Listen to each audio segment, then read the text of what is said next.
오늘 본문의 내용은 예루살렘 입성하시는 예수님의 모습과 예수님께서 쓰실 나귀를 준비하는 과정들을 보여주고 있습니다. 그리고 두 명의 제자를 불러서 그 일을 감당하도록 하고 있음을 보여주고 있습니다. 그리고 그 일을 감당할 때 어렵게 하지 않으십니다. 할 수 있는 일들을 준비시키는 주님의 모습을 볼 수 있습니다. 그러므로 하나님이 하시는 일에는 늘 준비가 되어 있다라는 것입니다. 그렇다면 주께서 어떻게 써주시는지 오늘 말씀을 통해 함께 본문으로 들어가 보고자 합니다. 그래서 오늘 우리 덕신제기 모든 성도님들이 하나님께서 어떻게 우리를 2025년 첫 오후 찬양 예배를 통해서 여러분들을 어떻게 써가시는지 하나님의 은혜가 함께 임하시길 주님의 이름으로 축원합니다. 첫 번째는요, 준비시켜서 써주시는 은혜라라고 말씀하고 있습니다. 본문 오늘 1절에서 6절까지 말씀에 보면 하나님께서 이미 다 준비하고 계시는 것을 볼 수가 있습니다. 우리가 보통 많은 사람들이 이렇게 합니다. 목사님, 저는 아직 준비가 되어 있지 않습니다. 제가 할 수 있는 것이 별로 없습니다. 저를 좀 빼주세요. 이렇게 많이 얘기합니다. 제가 많이 곤란합니다. 그렇게 할 때마다 능력 주시는 자 안에서 내가 할 수 있는데 자꾸 할 수 없다라고만 얘기하면 하나님이 내가 너를 쓰려고 지금 준비하고 있는데 자꾸 못한다라고만 얘기하면 어떻게 될까라는 것을 오늘 설교를 준비하면서 한번 생각해 보았습니다. 그런데 오늘 본문 말씀 속에 보면 마태, 마가, 누가복음에 기록된 예수님의 예루살렘 입성에 관한 그 내용들이 다른 구약 말씀에 같이 인용돼서 굉장히 많이 나오는 것을 볼 수가 있습니다. 특히 스가랴의 그 말씀에 연결되어 있는데요, 하나님은 스가랴 선지자를 통해서 스가랴 9장 9절 말씀에 보면 내가 내 왕이 내게 임하시나니 그는 공의로우시며 구원을 베푸시며 겸손하여서 나귀를 타시나니 나귀의 작은 것 곧 나귀 새끼니라 라고 우리에게 말씀하고 계십니다. 즉 다윗 왕의 자손으로 오시는 평화의 왕이 나귀 새끼를 타고 예루살렘에 입성하신다는 그 뜻을 말씀해 주고 있습니다. 그러면 우리에게 입성한다라는 것은 뭐냐면 예수님께서 이제는 모든 것을 해결하시고 영광의 왕으로 이제는 예루살렘을 향해서 입성해 나가시겠다라고 이야기하고 있는 것과 같다라고 합니다. 그러면 예수님께서 왕이기 때문에 우리는 그 뒤를 따라갈 수밖에 없다라고 이야기하는 것입니다. 그러므로 우리가 예수님께서 왕이시기 때문에 우리가 그 따라가는 길 가운데는 어려움이 크게 없다라고 합니다. 제가 아동부 선생님들한테 이렇게 얘기한 적이 있습니다. 선생님, 제가요 어려운 거 안 시킬 테니까요 요것만 이렇게 좀 해주시면 다 할 수 있게 제가 만들어 드릴게요. 이렇게 올 연초에 교사를 충원하면서 얘기한 적이 있습니다. 그래서 선생님들이 저한테 아직 시작을 안 해서 잘 모르겠지만 이제 제가 어려운 일들을 부탁하면 아마 선생님들이 목사님 할 수 있는 일만 시켜준다고 얘기하지 않았습니까? 이렇게 얘기할지도 모르겠습니다. 그런데 오늘 말씀을 통해서 여러분 힘을 내시고 같이 힘을 내서 같이 이겨나가는 시간들이 됐으면 좋겠습니다. 우리에게 예수님께서 왕이 되시고 우리가 그 길을 이끌어 가시는 그 가운데 우리에게 말씀하시는데 나귀는 말과에 속하는 그 짐승으로 고대 사회에서는 짐승을 나누는 농사를 짓는 등 노동수단으로 사용됐습니다. 또한 남자와 여인 그리고 아이들, 특히 지체 높은 자들이 교통수단으로 사용되거나 또 재산 가치가 높은 동물이었다라고 이야기합니다. 그런데요, 예수님이요 어떻게 하고 있습니까? 나귀를 내가 타겠다라고 준비해 달라라고 이야기하고 있는 것을 볼 수가 있습니다. 오늘 본문 말씀 속에 나귀는 아직 아무도 타보지 않은 새끼였습니다. 예수님을 제일 먼저 태우기 위해서 준비되었다라는 거죠. 그래서 예수님이 먼저라는 그 뜻을 우리에게 보여주고 있는 것입니다. 아직 아무도 타보지 않은 그 새끼, 나귀를 준비해서 했다라는 거죠. 그리고 매어 있는 나귀 새끼였다라는 것을 우리에게 보이고 있습니다. 나귀는요, 우리는 항상 이렇습니다. 나귀는 매어 있는 게 좋을까요? 풀어놓는 게 좋을까요? 네. 정답은 앞에서 다 얘기했습니다. 네. 매어 놓는 게 좋습니다. 왜냐면요, 풀어놓으면요 늘 항상 사고를 칩니다. 왜냐하면 나귀는요 천방지축이어서요 어디로 튈지를 모릅니다. 그래서 매여 있어야 안전합니다. 근데요 그것을 풀어놓으면 천방지축처럼 온 사방팔방 뛰어다니기 때문에 우리는 그것처럼 매여 있어야 된다라고 합니다. 그래서 우리도 누구에게 매여 있어야 됩니까? 예수님 안에 매여 있어야 되고 성령 안에 매여 있어야 우리는 평안함을 누릴 수 있고 안전함을 누릴 수 있다라고 이야기합니다. 근데요 우리도요 풀어놓으면 어떻습니까? 네. 천방지축처럼 온 사방팔방 뛰어다니면서 내가 하고 싶은 대로 막 다 해놓고 이제 가끔 이렇게 합니다. 하나님, 제가 하고 싶은 대로 다 했는데 왜 하나님 제 기도 안 들어주세요? 이렇게 얘기할 때가 있습니다. 그러면은 하나님이 얘기하시지 않겠습니까? 야, 내가 묶어놨는데 닌 언제 풀고 또 뛰어나갔냐? 이렇게 얘기하실 때가 있다라는 거죠. 그래서 우리는 주님 안에 매어 있을 때 그것이 평안함과 안전함을 누릴 수 있다라는 것을 다시 한 번 더 이야기하고 있는 것입니다. 그래서 예수님 앞에 우리는 그 매어 있는 것이 왜 좋은가라는 것을 얘기했을 때 마태복음 21장 5절 말씀에 보면 이렇게 말씀하고 있습니다. 시온 딸에게 이르기를 내 왕이 내게 임하나니 그는 겸손하여서 낙이 곧 멍에를 매는 짐승의 새끼를 탓도다 하라 하였느니라 라고 말씀하고 있는 것입니다. 쉽게 말해서 멍에를 매는 나귀 새끼는 주님께서 타시겠다라고 이야기합니다. 그러면 그 멍에를 타시는 분이 예수님이라면 그 멍에를 누가 짊어지고 가는 겁니까?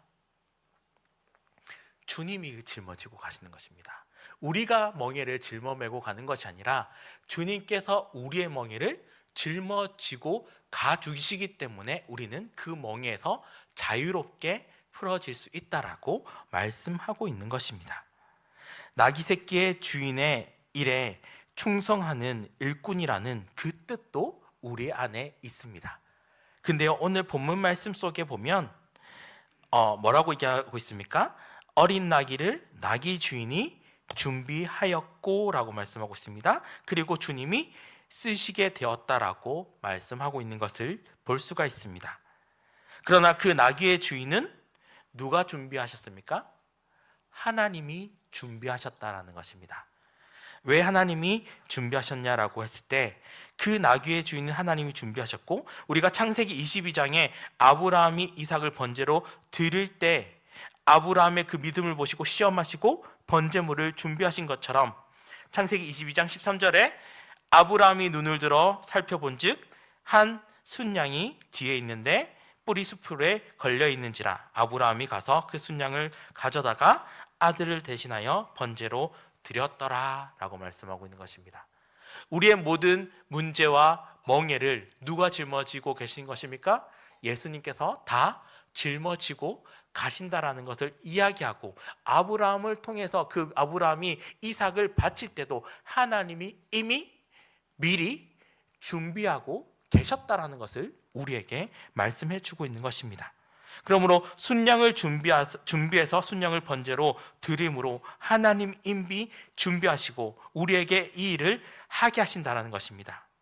이상의 본문들을 통해서 우리가 순종할 때 여호와 일에 여호와께서 준비하시는 일들을 볼 수 있다는 것입니다.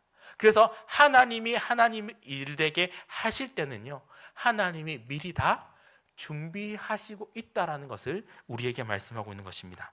그래서 준비시켜서 너를 쓸 때 내가 이미 훈련을 시켜서 쓰겠다라고 얘기하시는 겁니다. 여러분, 우리가 훈련이 되지 않으면 하나님께서 쓰지 못하신다는 겁니다. 근데요 하나님이 쓰실 때는요 준비시키는 기간이 필요하다라고 우리에게 말씀하고 있는 것입니다. 왜 그 기간들이 필요할까요? 하나님 앞에 우리가 순종할 때는요 순종할 때도 하나님이 이만큼 순종할 수 있는 힘을 허락해 주셔야만 그 일들을 감당할 수 있기 때문이다라고 우리에게 말씀하고 있는 것입니다. 그래서 너에게 내가 힘을 줄게. 네가 할 수 있는 만큼 내가 훈련을 시켜줄게. 근데 여러분, 훈련이 쉽습니까? 어렵습니까? 네, 어렵습니다. 그래서 고통스럽고 힘든 건데 그 훈련의 기간이 어떻게 해요? 넘어가면 우리는 그때서야 이렇게 합니다. 하나님, 그때 훈련받은 게 내게 은혜였습니다 라고 고백하는 거예요. 네, 작년에 목사님하고 인생 내비게이션 할 때 많이 힘드셨잖아요. 네, 네, 한번 생각해 보십시오. 처음에는 안 한다, 못 한다 막 했다가 다 하시고 나서, 훈련받고 나서 끝나고 간증하실 때 다 뭐라고 말씀하셨습니까? 받고 나니 은혜였습니다. 다 고백하셨잖아요. 처음에 훈련 받을 때는 어렵고 힘듭니다. 근데요, 훈련 받고 나니 내가 이겨나갈 수 있는 힘이 생겼고, 그것이 하나님께서 내가 넘어갈 수 있는 힘을 준비시켰고 그 길을 이끌어 가셨다라는 것을 우리에게 말씀하시면서 내가 말씀하는 거죠. 하나님께서 우리에게 훈련시키고 내가 그 길을 걸어갈 수 있는 힘을 허락해 주셔서 내가 이것을 나아갈 수 있었다라고 이야기하고 있는 것입니다.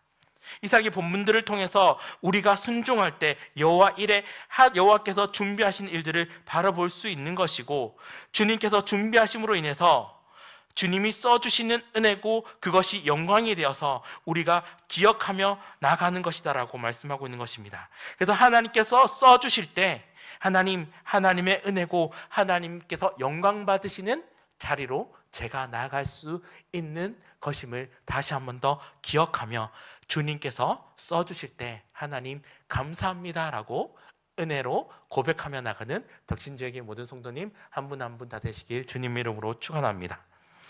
두 번째는요, 오늘 본문 7절에서 10절 말씀에 보면요, 길들여서 쓰시는 주님의 은혜와 영광이라고 얘기하는데요, 마지막에는요, 누가 영광을 받으셔야 되는가라고 했을 때 하나님이 영광 받으셔야 된다라는 것들을 우리에게 말씀합니다. 근데요, 그것들을요, 하나님께서 영광 받으시기 위해서요, 우리를 앞에서는요 준비시켰다면, 두 번째는요 길들이신다라고 말씀하고 있습니다. 조금 뜻은 조금 비슷할 수 있는데요, 조금 다른 뉘앙스로 우리에게 말씀해주고 있는 것입니다. 예수님은요 12사람 제자들을 부르셨습니다. 그리고 12명의 제자를 키우셨습니다. 그 중에 베드로와 요한을 집중적으로 키우셨습니다. 그리고 변화산에 갈 때도 거의 2명의 제자를 데려가고, 야이로의 딸들을 살려줄 때도 그렇고, 겟세마네 동산에서도 보통 거의 2사람을 데리고 가서 확실하게 키웠던 것들을 볼 수가 있습니다. 근데요, 특히 베드로의 모습을 한번 생각해 보십시오. 베드로는 예수님 앞에 어떤 말까지 했습니까? 한번 생각해 보십시오. 할 소리 못할 소리 다 하고, 그 다음에 칼까지 빼서 칼부림까지 하고, 마지막에 예수님한테 뭐라 합니까? 예수님 또 배신하잖아요. 배신하고, 닭울음 소리 났을 때 이제 깨닫는 은혜가 있었는데, 그 전까지 어떻게 합니까? 예수님 앞에 큰 소리 뻥뻥 치고 내가 예수님의 수제자라고 얘기하면서 했는데, 결국 뒤돌아보면 전부 다 쉽게 말하면 열심히는 했는데 뻥카가 많았던 거죠. 죄송합니다. 이게 속을 행해서. 쉽게 말해서 예수님 앞에 열심히는 엄청나게 열심히는 했습니다.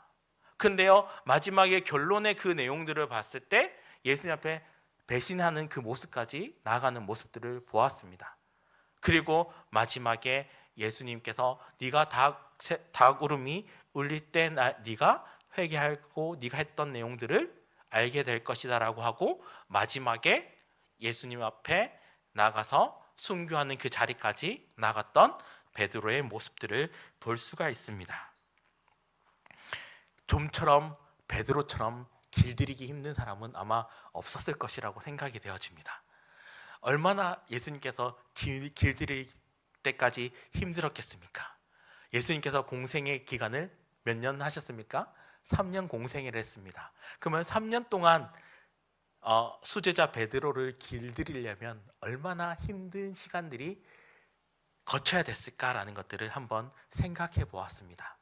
여러분 한번 생각해 보십시오. 내가 주님께서 길들이려고 하면 3년이 필요할까? 5년이 필요할까? 10년이 필요할까? 20년이 필요할까? 몇 년이 필요할까요? 네, 자기의 믿음 따라 그거는 상황에 따라 다르겠지만 한번 생각해 보십시오. 주님께서 나를 길들여서 쓰시기까지 내가 얼마나 기간들이 필요할까? 예수님 끝까지 포기하지 않고 가르치고 훈련시키고 연단시켜서 완전히 사용할 때까지 완전히 바꿔 놓으셨습니다. 그리고 잘 길들여서 예수님께서 사용하셨습니다. 그리고 오늘 본문 말씀 속으로 넘어와서 두 제자를 한번 보시기 바랍니다. 두 제자는 누구라고 명칭에 정확하게 명칭되어 있지는 않습니다. 그러나 두 제자를 보내셔서 베다니에 가서 나귀를 끌고 오게 하셨습니다. 그 일을 잘 수행하였습니다. 그리고 두 제자를 앞장 세워서 쓰게 하셨습니다.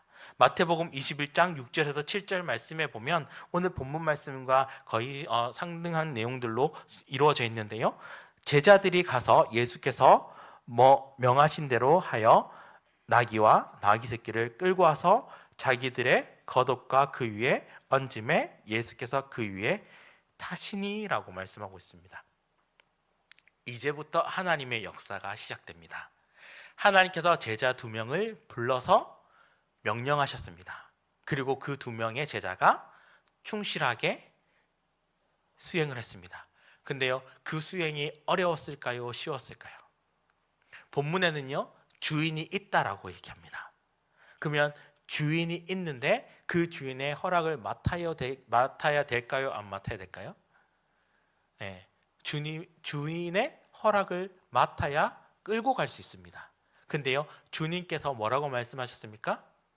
주가 쓰시겠다 이 한마디만 하면 이 사람이 풀어줄 거라는 것을 명령했습니다. 그러면 이 제자들은요, 이 일을 수행하는데 어려운 길이었을까요? 쉬운 일이었을까요? 네, 어렵지 않습니다. 주가 쓰시겠다 이 말만 하면 됩니다. 네, 어렵지 않습니다. 주가 쓰시겠다라고 이 한마디만 하면 모든 것을 해결하고 예수님께서 명령하신 그 수행의 길을 잘 끌고 와서 예수 앞에 딱 갖다 놓으면 끝입니다. 여러분, 이것이 어렵습니까? 네, 근데 이제 사역으로 들어가면 또 어렵다고 얘기하시잖아요. 네, 주님은요, 우리에게 할 수 있는 길들만 계속 열어주세요. 근데 우리가 자꾸 어렵다 자꾸 얘기하니까 계속 어려운 길로만 갈 수밖에 없는 거라고 생각이 되어집니다. 그래서 주님 앞에 명령을 받은 그 제자 2명이 딱 그 앞에 가서 주가 쓰시겠다라고 딱 하니까 그것을 풀어주고 다시 끌고 와서 길 앞에 딱 세워서 딱 대기시켰습니다. 수행비서처럼 차를 딱 대기시켜서 나귀를 딱 대기시켰습니다. 그리고 나귀를 탈 수 있도록 안장을 딱 채우고 준비를 했습니다. 그때부터 하나님의 역사가 시작됩니다. 어떻게 됩니까? 8절부터 이제부터 하나님의 역사가 시작됩니다. 사람들이 어떻게 합니까? 무리의 대다수들이 그들의 겉옷을 길에 펴고 다른 이들을 나뭇가지를 베어 길에 펴고 앞에서 가고 뒤에서 따르고 무리가 소리 높여 뭐라고 이해합니까? 호산나 다윗의 자손이여 찬송하리로다 주님의 이름으로 오신 이여 가장 높은 곳에 호산나 호산나 하더라 라고 합니다. 호산나의 뜻은요, 하나님을 찬양합니다라는 높여드리는 그 찬양의 뜻도 있습니다. 그러면 많은 사람들이요 어떻게 합니까? 예수님께서 예루살렘에 입성하시면서 우리에게 보여준 것이 무엇입니까? 처음에 사람들이 하나님께서 쓰시려고 그 일들을 준비하시고 애쓰시고 또 길을 터시고 모든 것을 만드신 다음에 모든 것을 준비하시고 그 다음에 예수님께서 나귀를 타시고 하나님께서 그 길들을 만들어 가시고 역사하시고 그때부터 사람들이 이제 시작합니다. 그 전까지는요 하나님의 역사가 시작됐습니까? 안 됐습니까? 하나님의 역사가 시작되지 않았습니다. 하나님이요 일을 하실 때 그 역사 가운데 준비되고 쓰임 받을 수 있도록 준비가 되어야만 하나님도 역사하신다라는 것들을 우리에게 다시 한 번 더 명확하게 보여주고 있는 것입니다. 사람들이 소리 높여 찬양합니다. 주님의 명령이 그 일을 감당했던 두 제자들은 이제는 옆에서 바라봅니다. 어떻게요?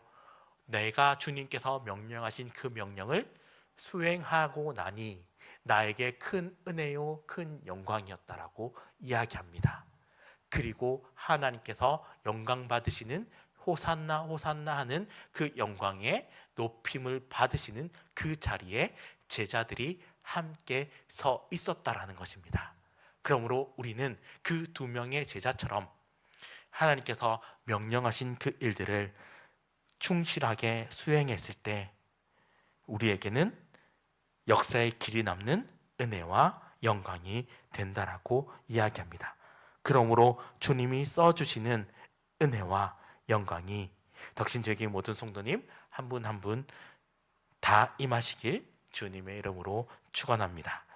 사랑하는 성도 여러분, 오늘 말씀을 정리해 보면서 두 가지를 보기를 소망합니다. 하나는요, 하나님께서 준비시켜서 써주시는 은혜입니다. 하나님께서 쓰시려고 준비하셨다라는 것. 그리고 두 번째는 길들여서 써주시는 은혜라는 것입니다. 우리는요, 하나님 앞에 길들여져야 됩니다. 길들여져야 하나님 앞에 나아가는데 어려움이 없습니다. 근데요, 우리는 길들여지지 않으면 나귀처럼 망나니처럼 이렇게 갈 수밖에 없습니다.